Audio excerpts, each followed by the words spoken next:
안녕하십니까. 화면으로 만나 뵙게 돼서 반갑습니다. 그리고 감사합니다. 저는 CTS 기독교 TV 보도팀에서 일하고 있는 장현상 PD입니다. 오늘 여러분들께 이야기해드리고 싶은 내용은요, 바로 뉴스에 대한 이야기입니다. 자, 여러분, 굿 뉴스 뭐라고 생각하십니까? 먼저 뉴스에 대해서 좀 이야기를 나눠보죠. 자, 뉴스, 우리가 매일 보는 것들입니다. 사전적 의미부터 먼저 좀 알아볼까요? 제가 찾아봤더니 우리 주변에서 일어나는 사실이나 사건을 보도의 틀에 맞도록 재구성한 이야기라고 이야기했습니다. 근데 우리 주변에서 일어난다고 모든 것들이 다 뉴스가 될 수는 없죠.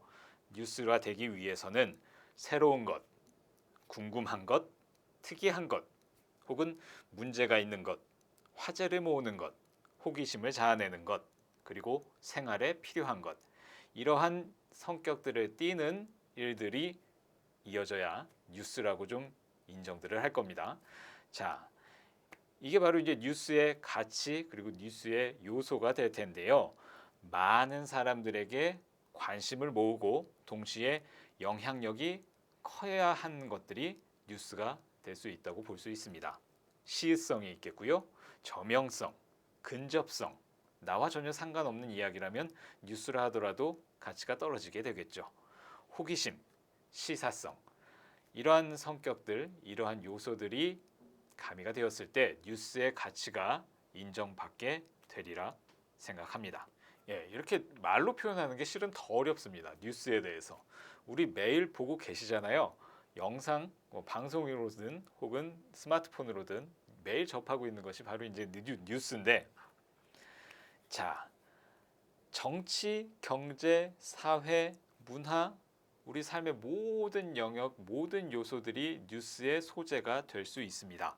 그런데 요즘 뉴스들은 갈수록 전문화되고요. 갈수록 세문화되고 있습니다. 지금 화면에 보이는 것처럼 기자라 하더라도 의학 전문 기자가 나왔고요. 법률 전문 기자, 의학 전문 기자, 의사 면허 취득한 분들이 의학 전문 기자로 활동하고 계시고, 마찬가지로 법률 전문 기자, 변호사랄지 이러한 어느 정도의 그 면허를 취득하신 분들이 법률 기자로서 활동을 하고 계십니다. 왜냐하면 그 영역의 전문성을 가지고 보다 세분화된 정말 살아있는 정보들을 전달할 수 있기 때문에 그런 거죠. 스포츠 기자, IT 기자, 통일 전문, 북한 전문 기자, 환경 전문 기자, 가면 갈수록 이 뉴스 또한 전문화되고 세분화되고 있습니다. 자, 뉴스의 종류에 대해서 간단히 한번 생각해 볼까요? 스트레이트라고 표현을 합니다. 단신이라고 얘기했는데요. 정말 그 사실 파악만을 전달하기 위해서 정말 다른 내용 다 버리고 정말 압축해서 육하 원칙에 맞춘 그 기사의 종류입니다. 배경 설명이나 부연 설명 과감히 생략을 하고요. 간단하고 짧게 작성해서 정말 단신성 있는 보도들을 진행하고 있습니다. 그와 반해서 기획기사, 리포트라고 하는데요. 단신 기사를 보다 보완해서 심도 있게 탐구하고 분석해서 작성하는 글을 이야기하죠. 그래서 영상, 저희가 하고 있는 영상 뉴스에 보면 기자가 직접 더빙을 해서 혹은 출연을 해서든 인터뷰, 이런 음성들을 덧입혀서 이야기하는 심층 보도를 리포트 기사라고 합니다. 또 오피니언 기사가 있습니다. 어떤 사실에 대한 전문가들의 의견을 그리고 그들의 주관이 반영된 글로서 논설위원, 사설위원들을 위촉해서 오피니언이라고 전달을 하게 되죠. 또 인터뷰 기사도 있습니다. 인터뷰가 기자와 이제 상대 그 인터뷰어가 이야기하는 일문일답 형식의 기사인데요. 정말 공신력 있는 화제를 일으키는 그 인터뷰어 아이템들이 잡히게 되면 어떠한 기사를 쓰는 것보다도 그 사람과의 궁금한 점들을 이야기를 나누면서 그거 자체가 기사가 되는 경우들이 있죠. 여러분들이 일상 속에서 이제 매일 접하는 기사들의 종류가 정말 더 세분하면 많을 수 있겠지만 이렇게 크게 종류별로 이해를 하실 수가 있습니다. 자, 뉴스의 제작 과정에 대해서 간략하게 설명을 드릴게요. 자, 뉴스에 어떻게 보면 세 가지 그 뼈대들이 있습니다. 그 팩트, 사실이 있고요. 그것을 취재하여서 전달하는 전달자들이 있습니다. 저희 같이 기자, 제작자들이 있겠죠. 그 미디어가 그 역할을 하고 있는 거고요.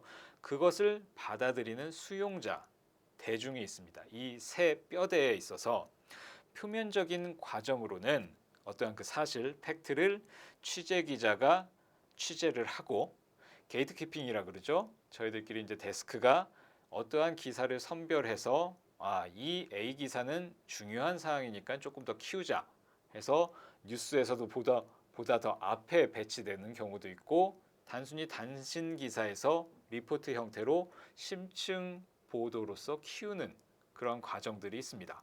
또한 반대로 자 이거는 지금 시점에서 크게 중요한 기사는 아니야 판단해서 단신으로 축소한다거나 아니면 혹은 아예 뉴스를 빼버리거나 하는 그런 작업들을 거치거든요. 그런 것들을 이제 게이트키핑이라고 합니다. 그걸 거치면 이제 기사화 되죠. 신문 기자라면 이제 글을 쓰게 되고요. 영상 기자라면 이제 취재하고 촬영하고 편집해서 더빙도 입히는 이런 과정들을 거쳐서 이제 보도가 되어지게 됩니다. 아까 잠시 말씀드렸지만 표면적 과정으로는 뉴스 제작이 이렇게 이루어지는데요. 내면적 과정으로는 정치, 경제적, 사회, 문화적, 조직적인 관점에서 어떠한 가치 판단이 좀 적용이 되어져서 기사가 선별되어지기도 하고 우선순위가 재배치되기도 합니다. 이러한 기능으로 인해서 단순한 뉴스의 정보 전달을 넘어선 아젠다 세팅이나 헤게모니를 선점하기 위한 그런 전략들로서도 뉴스가 이용되기도 합니다. 엄연한 사실이니까요. 이런 내용을 보면 결국엔 같은 이슈에 대해서 전혀 다른 입장의 뉴스들을 접하실 때가 있을 겁니다.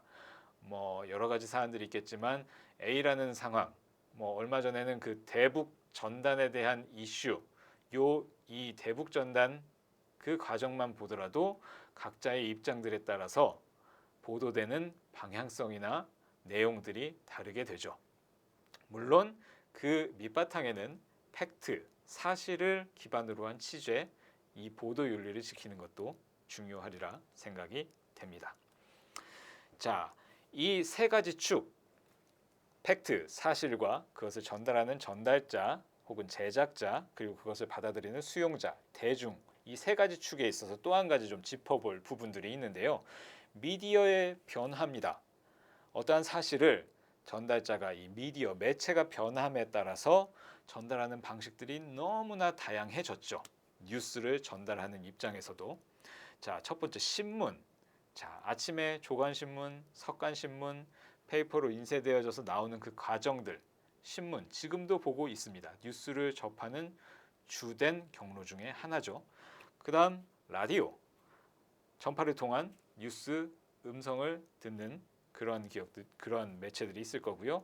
자, TV로 넘어와서는 공중파, 케이블, 종편 여러 가지 모양들이 있겠죠. 영상 보도로서의 영역들이 또 있습니다. 지금은 이제 다시 또 인터넷 신문들 수도 없이 많은 인터넷 신문사들이 생겨났죠. 조금 더 빠르게 더 이제 시공간 초월해서 빠른 속보를 전달할 수 있는 매체들로서 기능을 하고 있습니다. 물론 역기능하는 부분들도 있지만요. 자, 이제 한 발 더 나아가서 이제 우리가 흔히 접하고 있는 포털들이 그리고 모바일, SNS, 유튜브가 뉴스를 전달하는 기능들을 하고 있습니다. 부정할 수 없는 현재 상황이죠. 이 전달자가 변화됨에 따라서 뉴스의 형태들도 많이 바뀌었고요. 뉴스의 심도 혹은 재미있는 뉴스를 전달하는 방식들도 너무나 많이 달라졌습니다. 최근에 그 SNS 상에서 SBS 스브스 뉴스랄지 캐네네 여러 가지 매체들도 이 유튜브 소비 패턴 미디어를 소비하는 패턴에 맞춰서 뉴스들을 각양각색으로 재구성해서 전달하고 있죠. 하지만 그것도 엄연히 뉴스고 영상 컨텐츠로서의 기능들을 역할을 하고 있는 겁니다. 이 세 축에 따른 변화 양상들도 여러분들이 짚어보신다면 재미있을 것 같습니다. 또 한 가지 짚어볼 부분이 있는데요. 이 관계 변화입니다. 앞서 말씀드린 그 세 가지 축, 팩트와 전달자, 수용자, 이들의 관계가 변화됐습니다. 예전에는 정말 말 그대로 일방적으로 뉴스를 받아들이는 입장이었습니다. 수용자가 사실을 제작해서 만들어내는 제작자, 전달자의 입장을 일방적으로 받아들였죠. 언론 맹신의 일방적 관계입니다.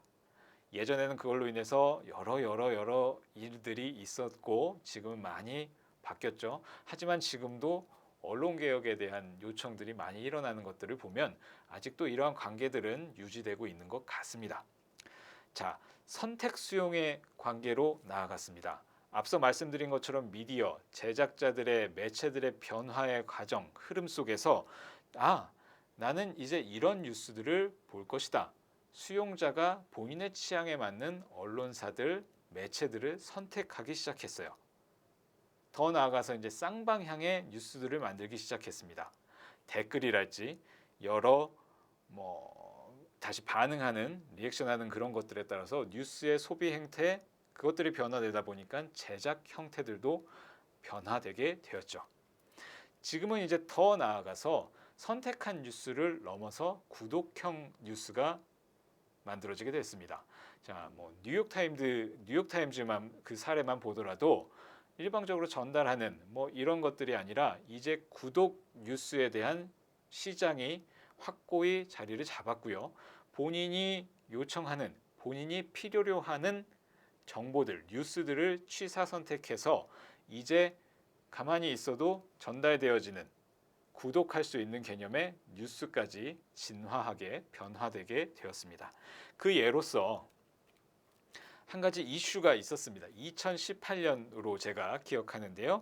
이 화면에 보이는 것처럼 네이버의 뉴스 편집권, 포털 사이트의 뉴스 댓글, 실시간 검색어 순위, 기사 배열 알고리즘을 공개하라는 이슈들이 있었는데요. 포털이 언론의 기능을 어떻게 보면 뛰어넘으면서 포털이 배치하는 그 언론 배치 순서, 지금 이야기하는 그 기사 배열 알고리즘에 따라서 우리 많은 대중들이 인식이, 의식이 바뀌는 겁니다. 이게 이슈가 되어져서 뉴스 생산, 소비 형태의 변화로 신문, 방송, 통신이 다 엮여서 쟁점이 만들어지게 된 거죠. 여러분들도 이제 포털 사이트 보시면 각자가 원하는 뉴스를 취사 선택해서 개인화 설정을 해서 보지 않습니까? 아까 말씀드린 것처럼 구독 형태의 뉴스가 만들어지는 것, 이러한 개념처럼 생각을 해보시면 아까 말씀하신 그 세 개의 축, 팩트, 그리고 생산자, 그리고 수용자, 이 관계 설정이 변화된 것, 그 포인트를 보시면 아마 이해가 되실 겁니다. 자, 지금 한 가지만 더 이제 말씀드리면, 지금 이 화면에 보시면 재밌는 거예요. 언론사의 그 네이버의 기자 페이지 구독자 수 탑 20이 나온 겁니다. 머니투데이의 남모모 기자님 구독자가 28,710 쫙 나왔죠. 자, 온라인상에서 특정 기자의 기사를 구독하기 시작했습니다. 자, 이건 이제 저널리즘의 개념을 넘어서 뉴스가 이제 컨텐츠화 되는 시점까지 나온 거죠. 자, 여기에서 정말 중요한 부분들이 짚어봐야 될 내용들이 있습니다. 자, 이제 뉴스를 판단하는 능력을 넘어서 뉴스를 소화해내는 능력이 절대적으로 필요한 시대가 온 겁니다. 이렇기 때문에 미디어 리터러시의 교육이 필수적인 거고요. 이런 과정에서 우리 신학대학교의 많은 영적인 그 리더들이, 영적 지도자들의 역할이 더욱더 중요해지는 시점이 온 겁니다. 매체, 기술의 속도는 너무나 빨리 발전되어지고 있는데 그것을 뒤따라잡는 가치 판단, 이성적 판단, 그리고 그것의 교육, 이런 것들이 따라잡지 못할 정도로 너무나 빨리 변하고 있습니다. 우리 많은 기독교인들이 판단하고 자극받고 역할을 해야 될 시점이 아닌가 생각을 해봅니다. 그래서 결국 제가 오늘 이야기하고자 하는 굿 뉴스, 좋은 소식, 이것에 대한 이야기를 좀 하고 싶은 건데요. 자, 앞서 말씀드린 것처럼 자극적인 뉴스, 또 가짜 뉴스 너무나 많습니다. 뭐 독일이나 유럽에서는 이 페이크 뉴스에 대한 법적인 제도, 뭐 페널티 혹은 언론사의 기능을 전혀 할 수 없을 정도의 엄청난 벌금을 부과한다든지 이 가짜 뉴스에 대한 이슈가 너무 크게 주목을 받았었거든요. 우리 사회도 이제 마찬가지입니다. 혹은 자극적인 뉴스, 최근에 정말 사람들 호기심 그냥 자극적 눈만 끌어내기 위한 뉴스들이 너무나 많이 생산되고 남발하고 있는 현실이잖아요. 종편이랄지. 자, 이런 상황에서 이 군 뉴스의 역할은 무엇일까? 군 뉴스의 가치는 무엇일까? 생각해 봐야 됩니다. 자, 우리 하나님의 말씀을 따르는 우리 크리스천들은 군 뉴스 무엇일까요? 바로 좋은 소식, 바로 복음입니다. 이 복음이라는 군 뉴스를 우리가 어떻게 전해야 할지 고민해야 되는 게 우리의 사명이고 시대적인 역할이라고 생각을 합니다. 성경 말씀 이사야 선지자가 세상을 향해서 여러 그 복음을 전하기 위한 말씀들이 나와 있죠. 뭐 이사야 52장 7절 좋은 소식을 전하며 평화를 공포하며 복된 좋은 소식을 가져오며 구원을 공포하며 시온을 향하여 이르기를 내 하나님이 통치하신다 하는 자의 산을 넘는 발이 어찌 그리 아름다운가. 계속 반복돼서 이야기 나오고 있습니다. 이 좋은 소식, 굿뉴스, 말씀을 전하는 우리들의 역할 더욱더 다시 한번 다잡아야 되는 맥락이 아닌가 싶습니다.